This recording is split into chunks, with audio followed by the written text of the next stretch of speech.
I'm excited for comedy right now. Yeah, comedy's It's amazing. picking up steam again. Well, yeah. it's like people are really longing for it because there's so much political correct bullshit, this woke bullshit, what you can and can't say, and so many people feel upset about it, and that like they don't know what to say because they can't talk at work or they get fired, they can't talk amongst their community or they get shamed. And they like ugh.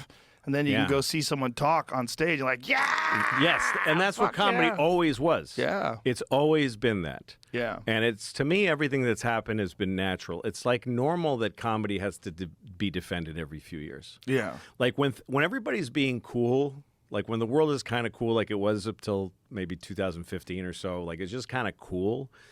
Comedy is cool and but then when things get shitty in terms of this sort of thing, people being more divided and unable to express themselves, comedy gets more important, but also starts getting attacked.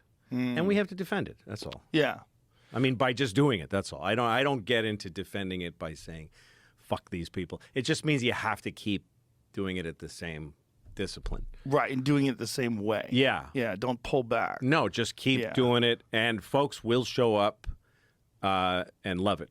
Well, that's one of the things I really loved about your last special. It was like 100% a Louis C.K. special. There wasn't, you didn't back off of anything. No. Like that whole thing that you did at the end, the faggot thing was so funny, man. It's so funny. It's such a good bit. Yeah, that's new. Today's straight men are faggots. Yes, it's so funny. It's so thanks, good because man. it's so like he's going there, but it was really well thought out. My audiences are really diverse. I mean, in terms of like, I get young people and some kind of like progressive looking people. I get men and women and all races, mostly white, but some cities I get more.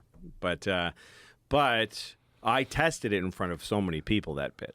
And every kind of person laughed at it. The only people that got offended by it were people like in the South or more kind of like red state people, because when I said straight men are faggots, I'm talking about, Brooklyn twinks and whatever. Right. But they don't know but they those think people. I'm talking about them. Hey, man, what do you call me?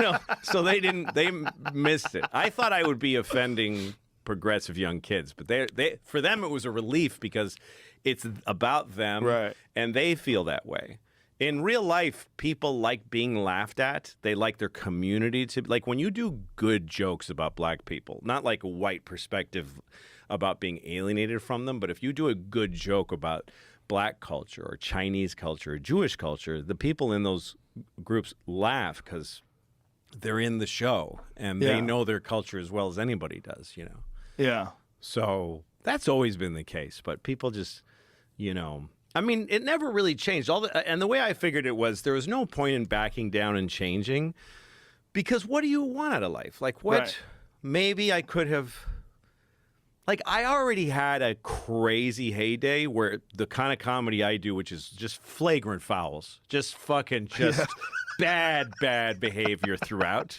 Right. For a while, that was like considered the greatest thing, and people were just like, "This is great." Yeah. The mainstream loved it. Everybody loved it, right? And I had that for years. That success. So I figured if I have to do it and I start getting hated for it, or even just business goes down, I have to take some heat from the sides. So what? That's not a lot to ask of me, considering what I've enjoyed. So and it was like that before. When I first started, I was gross, and a lot of people stayed away from me. And then I had a heyday, and then I'm like, it's time to go back into the underground. It's time to go back into just like I don't get mentioned in the big lists for a lot of reasons, but also for the comedy.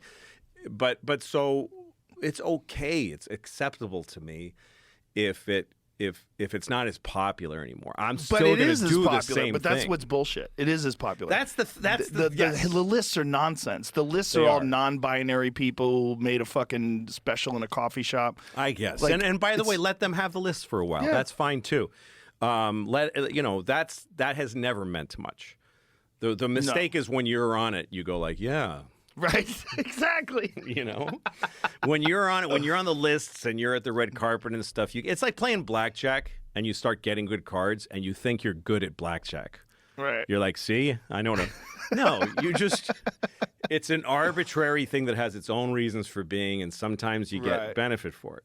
Yeah. And sometimes you don't, and that's who gives a shit. But like saying about your heyday, I think you're right there. I just like, look, you sold out 10,000 tickets in a day. Like, what the fuck are you talking well, about? I one time I did it 5 times in a year. I so. bet you could do it 5 Yes. times in a year. I don't think it's know. much different. I think probably that one was it for to me. And also, I don't want to do 5 shows at the Garden. Well, you don't have to if you don't want to, but Thank I bet you. you could. Yeah, I suppose. I bet you could. Well, people fucking love comedy right now. Yeah, they do. I mean, we're having a great time. It's a lot of fun right now. It's You a know? fucking ball. I have no concerns on stage about, Yeah. is this going to be? They're coming to see you. Yes. They Also, know what to by the way, I expect. like. The other thing is that this time was good for comedy, the time of people getting their assholes a little tighter, because like I was listening to Patrice last night with my opener, Ariel. I just 3 names for some reason. Fucking Ariel Isaac Norman. We worked together in New Orleans. We did a show in Mobile and we drove to New Orleans, and I was playing for her Patrice's album, Mr. P, and Patrice O'Neill, and he does a couple of bits and he says to the crowd, "You guys are laughing, that's good, but you're not all laughing, and that's good. I don't want you all to laugh. If everybody's laughing, it's not fun. You need somebody in here going like, that's not okay." And I believe that. Like it actually makes comedy better if it has an adverse. If you have pushback, because, and the problem that some comedians have is they get hurt. They get their feelings hurt. If someone doesn't like the joke, they feel that it's, oh, you don't like me. And then they back away from anything that makes them feel like that. Yeah. But if you can be like, here's a terrible thing, and the audience goes like, oh, and you just hear, you don't get emotionally involved. Yeah. You hear the, and you go, okay, I can either go around it, or I can go into it. We can go further into this. There's potential in that horrible feeling for another laugh past it that they've never experienced. Right. Because usually when an audience shows, I don't want to hear that, people back away. But if you stay with it, I'm still talking about it. I'm still talking. I'm still your friend. Like, I'm not going, fuck you people. Right. You know, that thing, that's another cop-out. Right. Fuck you, you pussies. You just go, okay, you didn't like it? Well, here's a little more about it. And then you see them,